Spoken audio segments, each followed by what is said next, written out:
Hello everyone, this is Monica from IELTS 9 channel.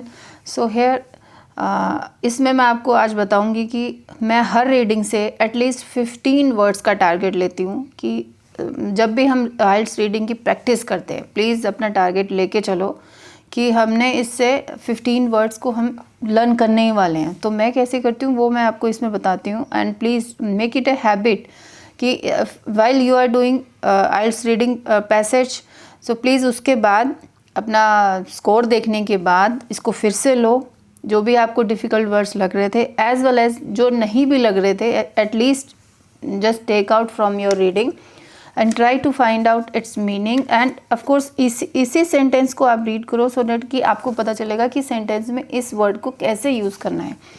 So start करते हैं। अब मैं आपको इसको जूम कर लेती हूँ। Okay, from this reading, this is reading passage 1 from test 2. This is test 2 and the reading is Alexander Henderson 1831 to 1913. Okay, ये reading मैंने इसको किया था लास्ट, अभी इसी की वीडियो बनाई थी। So इसमें अब मेरे को नज़र आए एटलीस्ट सबसे इम्पॉर्टेंट वर्ड जो नज़र आया इसमें एमेट्योर। ये काफ़ी जगह पे हमारी रीडिंग में आता है एज वेल एज हमें इसको यूज़ भी करना चाहिए। बट अब मैंने इसमें से 15 वर्ड्स निकाले। अब इसको देखो मैंने इसको कैसे निकाला है। सो ओके, फर्स्ट वर्ड मैंने इसको निकाला एमिग्रेटेड। पहले मैं वर्ड्स निकाल लेती हूँ, उसके बाद फिर हम इसका मीनिंग निकालेंगे एंड देन फिर उसको फिर से रीड करने वाले हैं कि how they have used these words in sentence. जब तक हमें ये नहीं पता चलेगा सेंटेंस में कैसे यूज़ करना है, किस पर्पज़ के लिए, तब तक वोकैबुलरी लर्न की हुई there is no use. Okay, so अभी second is extensive, the large mention. Okay, the northern edge of the property. Okay, next is outskirts of Edinburgh and apprenticeship. ये this is of course amateur as well as apprenticeship. ये जो two words हैं ये आपके reading में आते ही आते हैं। जनरल रीडिंग वालों के लिए भी यूज़फुल है ये word and as well as academic वालों के लिए भी। Prospect of a business career. Okay, again this has come excursion, amateur. Next is we have in the next page. Okay, portraiture. Okay, here it is pursuits. Okay, ये word जो है बच्चों को खुद नहीं समझ में आता है, कैंडिडेट्स को, कि व्हाट डज़ इट मीन। जिनको पता है वो भी इसको यूज़ नहीं कर पाते एज वेल एज ये रीडिंग में काफ़ी आता है, तो इसका भी आपको मीनिंग इसको पता होना चाहिए कि क्या बोलता है ये। Depicting as souvenirs of a trip और एज गिफ्ट। ओके, ये भी है एक word as well as. Okay, इसमें ऐसा कुछ मुझे लगा नहीं कि और कोई वर्ड्स मिलेंगे। ओके, सो मेरा टारगेट पूरा हुआ। 15 वर्ड्स मैंने सेलेक्ट किए हुए हैं। अब आप जो डिस्कस करते हैं इनके meaning. Okay, so let's discuss one by one. First one is emigrated. Okay, emigrated here means to leave one location and settled over other location. Okay,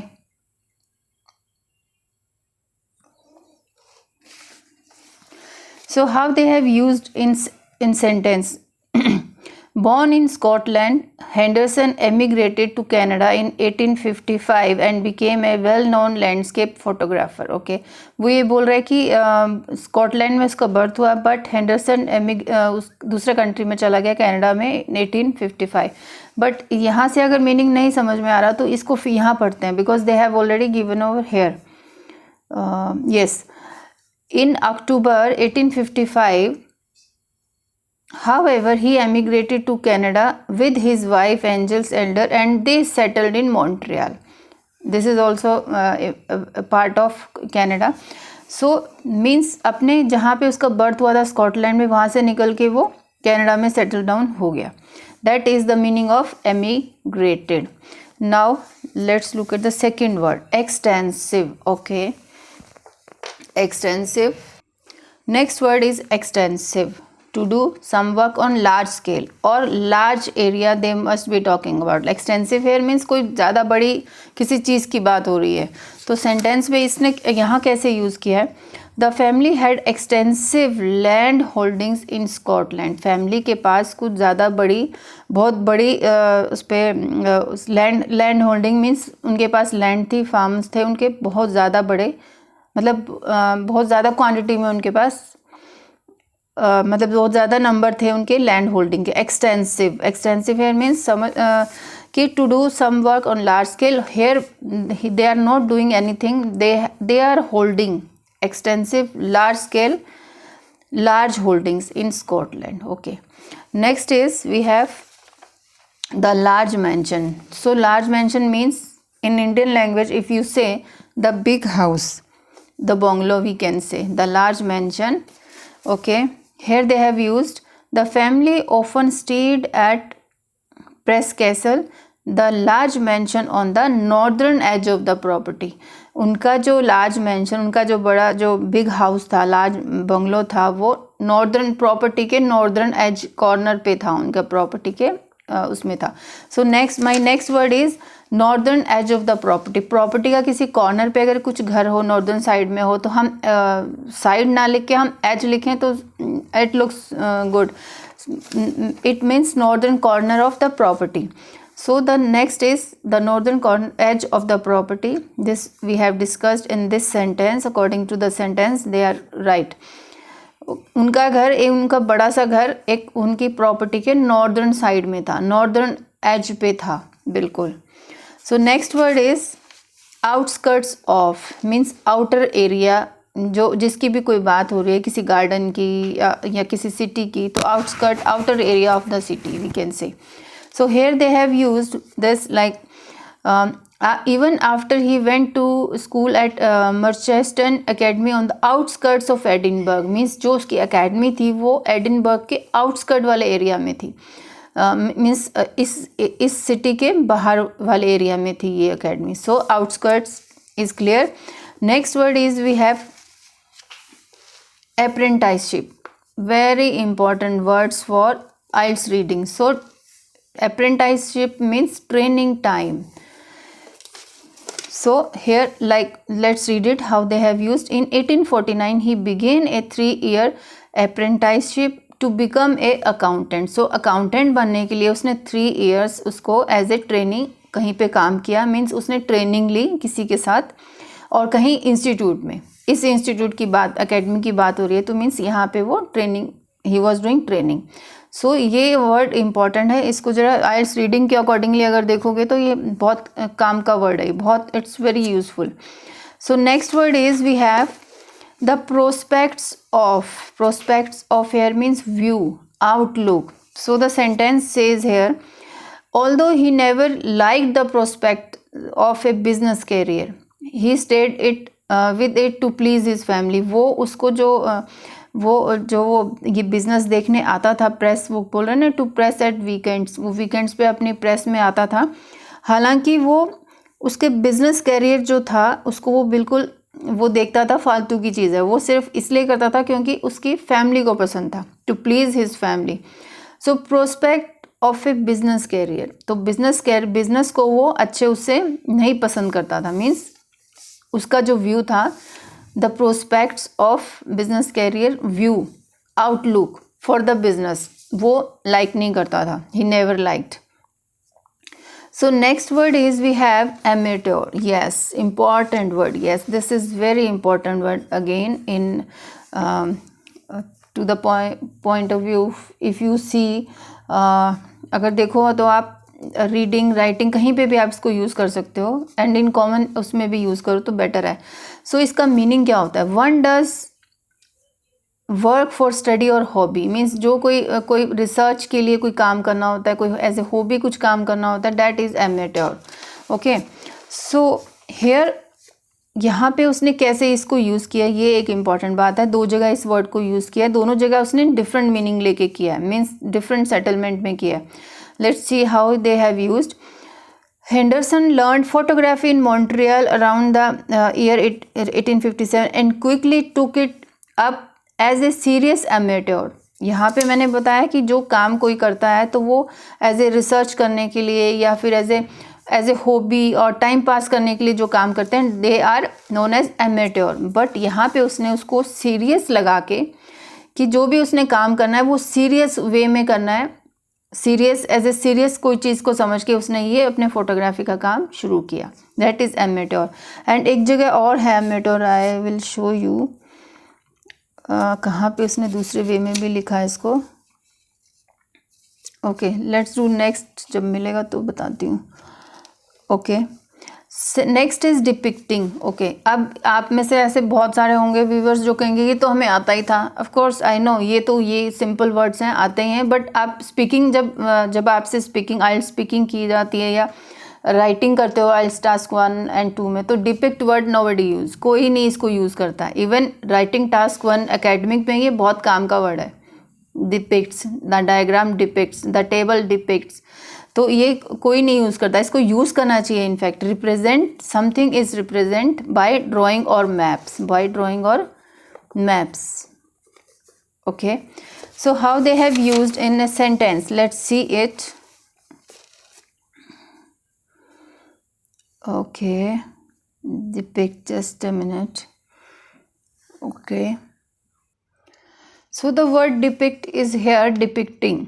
Depicting here means, I told you, represent by drawing or maps. Okay, so and others, there was sufficient demand for these types of scenes, and others he took depicting the lumber trade. Okay, उसने जो lumber trade को कैसे depict किया, steam boats and waterfalls, उसने उस trade को ये सब चीज़ें बना के उसने डिपिक्ट किया। उसने different types of scenes photography के लिए, और उसने डिपिक्ट किया कि ये ट्रेड और steam boats, waterfalls, to enable him to make him a living. So means उसने फोटोग्राफी ऐसी ली कि उसमें ऐसे मतलब डायग्राम के जैसे चीज़ें दिखाई जिससे कि वो उसकी डिमांड इंक्रीज हुई, that is depicting. Okay, next is photographic excursion. So here to pick the word is excursion. Excursion here means a trip by a group to somewhere else like mountains, park, कहीं पे भी मतलब बाहर जाओ तो जो trip होता है उसको किसी ग्रुप के साथ जाना, that is excursion. So in the sentence it was photographic excursion. Okay, in the first page it was given, yes, excursion. The two men made a photographic excursions to Niagara Falls in 1860 and they cooperated on experiment. Okay, here they are talking about two men made a photographic excursion, means excursion here means like trip, जो भी बताया था मैंने, ये trip Niagara false में गए और वहाँ पे उन्होंने एक्सपेरिमेंट्स किए। Okay, next word is portraiture. Okay, portraiture here means persons painting और फोटो, पर्सन्स पेंटिंग और फोटो, या तो पेंटिंग कोई पर्सन की बनाता है या किसी फोटो की बात हो रही होती है, तो इसको कैसे इसने यूज़ किया है। Now he is saying from about 1870 he dropped, means Alexander Henderson जो है उसने ड्रॉप किया अपना idea portraiture to specialise, portraiture को ड्रॉप करके अब स्पेशलाइजेशन उसने किस में बनाया, लैंडस्केप फोटोग्राफी में उसने अपना स्पेशलाइजेशन स्टार्ट कर दिया। उसके बाद का वर्ड है souvenirs of a trip. Yes, this is also very important word, you should know. Something kept as a reminder, something kept as a reminder. हम किसी को गिफ्ट देते हैं या कहीं ट्रिप से आते हैं, लाइक वैष्णो देवी से आते हैं, कहीं से भी आते हैं, तो हम किसी के लिए प्रसाद, कोई लाइक फ़ोटो लेके आते हैं, कुछ ना कुछ सब लेके आते हैं, तो that is souvenirs of a trip. So how they have used in a sentence, let's see it. For people wanted to buy photographs, people wanted to buy photographs as souvenirs of a trip or as a gift and catering to this market. So people जो थी, जो उसने Henderson ने अपना landscape में photography start किया, उसने different type की फ़ोटोग्राफी नेचुरल उसकी डालनी शुरू की, तो फिर उसकी डिमांड इंक्रीज़ हुई. कैसे? People wanted to buy photographs as souvenirs of a trip और एज ए गिफ्ट्स. इसको रीड करना है, इसी को रीड करो और पता चलेगा कि आपको सेंटेंस में कैसे इसको डालना है. Okay, next is pursuit. Yes, इसका मीनिंग भी बहुत सारे बच्चों को, बहुत सारे लोगों को समझ नहीं आता है. परसुएट होता क्या है? That is a quest for happiness, a quest for happiness और recreation. That is a this thing. So the next word is pursuit, means a quest for happiness or doing something for recreation. Okay, let's make the sentence here, not from the reading. So the sentence for the word pursuit: the cat couched in the grass in pursuit, okay, of a bird. जो cat है वो grass में ऐसे जाके बैठ गई bird को, उसको चेस करने के लिए, अपने एंटरटेनमेंट के लिए. तो ये सेंटेंस है, इसको हम, इस वर्ड को हम, how we can use it, this is the sentence for this, means to do something for the happiness और to chase somebody. Okay, so the next word is revealed and it means to make known, to show your secret to someone.